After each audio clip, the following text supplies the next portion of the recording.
Many people spend more time training their biceps than they do their feet. But every squat, step, jump, or run starts at the foot. But when this foundation becomes weak, the problems don't stay there. The rest of the body has to compensate. That's why today I'm showing you 5 exercises to build strong and resilient feet and ankles for life. Starting with a single leg calf raise eccentric. What this exercise does is it improves the strength of your calf for walking and running. It improves the arch support because it loads your tibialis posterior muscle. It improves your Achilles capacity, meaning you're less likely to have a tear or injury here.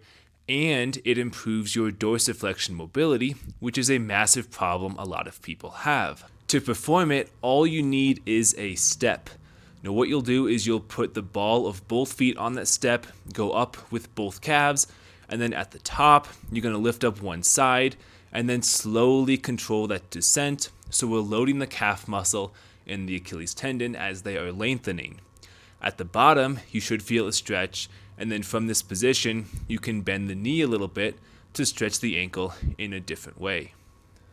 Next, we are doing a single leg squat. Now you might be wondering, what does this have to do with the foot and ankle? Now the answer is, when you're on one leg doing any exercise, your foot and ankle has to stabilize, otherwise you lose your balance. Now with a single leg squat specifically, we are also loading some of the hip muscles that help stabilize the pelvis.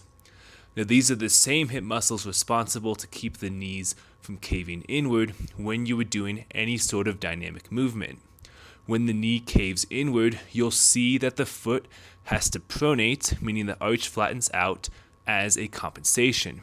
So by improving the hip strength, we are avoiding that arch collapse, keeping the foot in a strong and supportive position. Next, we have something that is highly underrated, and that is walking barefoot. Now, the reason why we want to walk barefoot is we have now removed that external support, which is the shoe. And oftentimes, the shoes that we wear have much more support than we actually need. Think of it this way. If you wear a back brace all day, every single day, what is going to happen to your core muscles? They're likely going to get a lot weaker.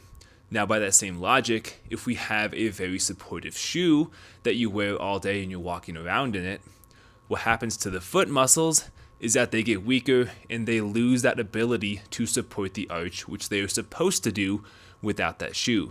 So by removing that external support, your foot muscles have to work much harder, but also the way they are naturally designed to function. Similar to that last one, something else that we can do, which is highly underrated, is walking or running on some sort of uneven terrain.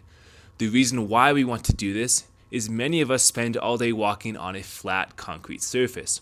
What the uneven terrain does is it changes how your foot lands and how you push off with every single step. This variability in movement is what's going to allow your foot and ankle to train itself to stabilize in a variety of positions. Not only is this amazing for your balance, but it will help improve and preserve the mobility and strength of your ankle and foot in various positions which you would otherwise be missing out on. The last exercise is a single leg jump. Now what this does is it helps improve your ability to stiffen the foot when you need to push off. It improves your Achilles elasticity, your coordination, your balance, and your ability to produce force rapidly. All of these things are what we need for longevity in terms of physical function. Something that does not get talked about enough in terms of longevity as we age is how muscular power declines much faster than does muscular strength.